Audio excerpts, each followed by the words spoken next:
Hi guys, I'm Reinhard. I'm running the German page BesserSurfen.de and the Danish page surf-garage.dk. And we are here today at Marcos Mota's workshop in Klitmøller in Denmark. And I met Marcos 1 or 2 years back. And yeah, it was really interesting to talk with him about shaping and about surfboards. And that's the reason why we are sitting here today. Marcos is making boards professional since 2005 in Brazil and 5 other countries around the world. He had been making surfboards for surfers from the Brazilian storm such as Felipe Toledo, João Chianca, Lucas Chianca, Vigoli Dantes, Diego Santos,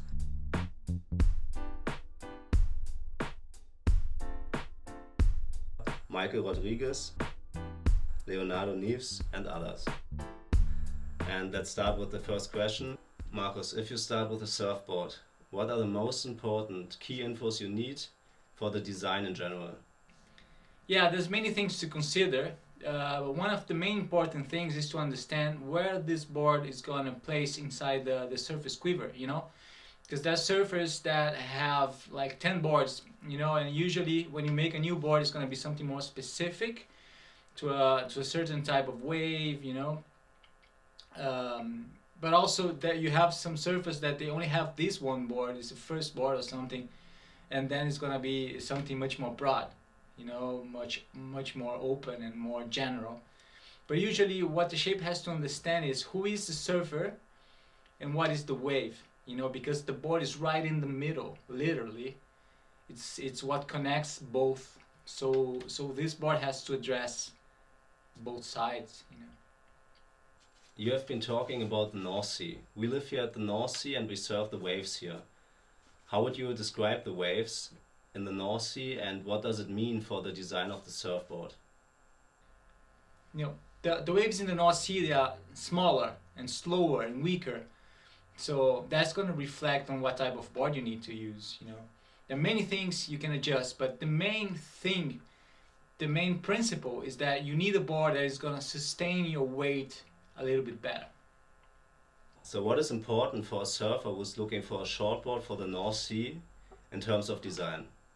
So usually you're going to have a little bit more volume, a little bit more of a wider board. With a wider entry, on the chest, a little bit better for paddling as well and getting more waves, and also a little bit of a flatter rocker in front to help on that as well, on the wave count, and maybe a little bit of a kicktail, so it helps a little bit more to maneuver in those quick and small tight sections when you have them and you want to get a good use of them when they appear. But usually it's going to be more of a flatter wave, so yeah, a little bit more volume and all these things, they're going to make a lot of difference here. You made a fish for me and I really like it. What are your ideas behind a fish or an alternative craft for the North Sea? Man, I think fishes are great for the North Sea in general, because you have a board that is usually is everything that I've been talking about. It has a little bit more of a flatter rocker. It has more volume in general. It allows you to surf smaller waves. Flatter sections. So and in those alternative crafts, you have more room to experiment. It's not so serious, and you can just have fun. And I think that's the vibe in here. If you're a shortboarder, you should try to have more fun and with new crafts, with different boards, bigger boards of more volume, thicker. So I think it's a really good thing to open your mind to fishes and alternative crafts and twin fins in general. Now let's talk about longboards. What is important for a longboard to surf here in the North Sea? When you talk about the North Sea, I think the first thing that comes to my mind is longboarding. I came to live here because of family, and I'm staying here for probably from 5 to 10 more years before I move back to the ocean. So longboarding is my go-to, because I have so much fun longboarding here. And you don't even need to have a much bigger and much more volume on the longboards. You can really use any type of longboards. I would not really use 2+1s, single fins with stabilizers, because that's not really the type of surf you're gonna have here. Not gonna try to do performance longboarding. It's more, I think the waves here, they are more suitable for single fin longboarding in general. More nose riding and some classic turns. Yeah, I love longboarding here. I think everyone should open their minds to try some longboarding in the North Sea conditions. I think a lot of shortboarders that don't longboard, they're missing a lot of fun in the smaller days, because it could be really crappy for shortboarding, but for longboarding it can be super fun. So yeah, give it a try. I really like the quality of the board you made for me. In your opinion, what are the most important steps in building a surfboard to have a high quality product in the end? Man, I think if you want to have a board that has quality, it's a no-brainer. You have to use quality materials, That's rule number one for me. I only use the best materials I can find in the market. And also, for a shaper, it's important for him to have the eyes or the hands in the production in the whole time, or at least be able to be there and understand. In my case, I'm doing the whole process, so the whole process the whole process. So I have full control on my production. All of my boards here, they are 100% made by my own two hands. So that's as far as you can go in terms of quality, because a board can be really screwed up in the lamination or in the sanding if you sand too much in certain areas. I'm really happy to be able to have 100% of control on my production, and that's quality. If you think about shortboard tails, what is the best option for the North Sea?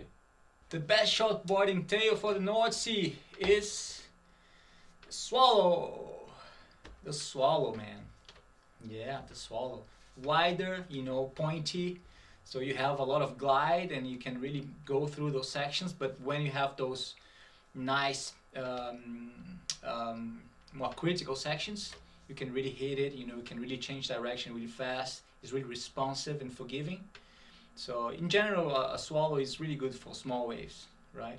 But you can still barrel, you can still do a lot of flashy maneuvers when the wave allows you to. So yeah, Swallow. Let's think about the nose of a shortboard. What are your thoughts of a really narrow pointed nose versus a wider nose? The wider nose are gonna allow you to catch more waves because they give you that little extra paddle power, So, and also helps you with the glide, to reach sections far from where you are right now.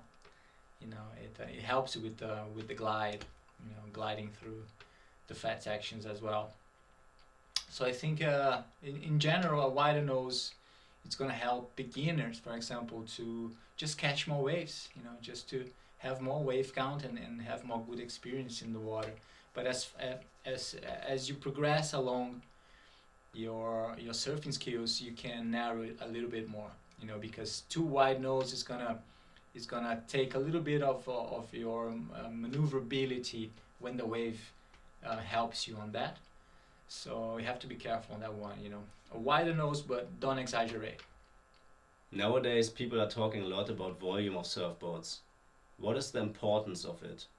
Yeah, people talk a lot about volume, right? I think it's a really good thing for you to have a parameter, but don't stick to it. I think the main thing first is to understand, what type of waves you're gonna surf, where the board is gonna place inside your quiver. Try to understand the whys and where do you wanna go in your surfing. What are your struggles? That is the first thing. Then the shaper starts to understand what is the design he's gonna do.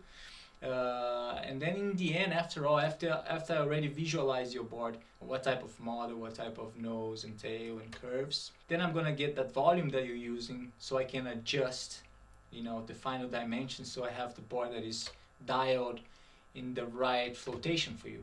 It's mostly that. you know, how this is gonna feel in terms of buoyancy. So I think that's the main thing, for me at least, the main help that this volume thing brings to me, you know. I realized one day with surfboards that two surfboards with exactly the same dimensions can surf completely different. One board is good in powerful punchy waves, and another board with the same dimensions could be good in weaker and fatter waves. What are your thoughts about that? How important is it to talk with the shaper and to understand what the shaper wants to achieve with the design, and not look only at the dimensions? When you read a dimension, it's just measuring on those points, right? For example, the thickness of the board is the thickness in the middle of it, you know, the width also in the middle of it. So you can have, you know, a short board, high performance, who has the same width as a fish for a younger kid, you know, with the same thickness. So this is going to be completely different. Or even the same length and everything, the same numbers, but can be completely different because the distribution of flotation, the distribution of thickness can be completely different. You know, the curves, the rocker is gonna change completely the board if it's different. So, yeah, absolutely, yeah. It's a very complex science, and it has, yeah, every board is different, even if it's made on a machine. It's gonna be different. I'm gonna tell, for example, the wood. The stringer is a wood thing, and every wood has a different pattern, so that's going to change the flex of the board. In a high performance scenario, this is going to be felt. You know, if you give a board like that for Felipe Toledo, he's going to feel the difference, and it was made with the same shaper, in the machine, with the same file. You know, it's always different. Marcos, you are doing many custom surfboards, but also stock surfboards. What are the difference between them, and what are your thoughts about it? Oh man, yeah, I mean, if you think about custom surfboards and stock surfboards are made for stock. There's a way that people want to standardize, you know, the production. In the end, this is only good. It's only good for who's producing it. You know, let's tell the truth, because these guys, they want to sell the board worldwide, and then having a pattern, having the models, they're gonna help them to do that, you know. So people can think that they're using the same board as the athlete, and that guy all around the world is the same. But there's a reason why every good surfer, you know, every world champion and every surfer on the CT, there's a reason why they stick to working together with the shaper, you know, in depth. Because that makes a total difference, you know. Surfboards, they are made to be an extension of your body, and everyone is different. Everyone moves different. Everyone surfs different. Every wave is different. So it's really about chasing that perfect board, and that is made in the detail. So that's why, man, don't believe in everything you read out there and everything they say to you. You know, I try to, you know, I understood that the old school thing is the best for me. It's what I love to do. You know, I want to do something personal and customized, yeah, and small. I don't want to grow. I want to keep being able to surf every day. There's waves, and be with my family, and build the best boards possible for everyone. You know, it's a tradition. Thanks a lot for watching. We have been here with Marcos Mota in his workshop today, talking a little bit about surfboard design. And yeah, feel free to contact us if you have any questions left. You find an email address in the description of the video. And hope to see you soon again.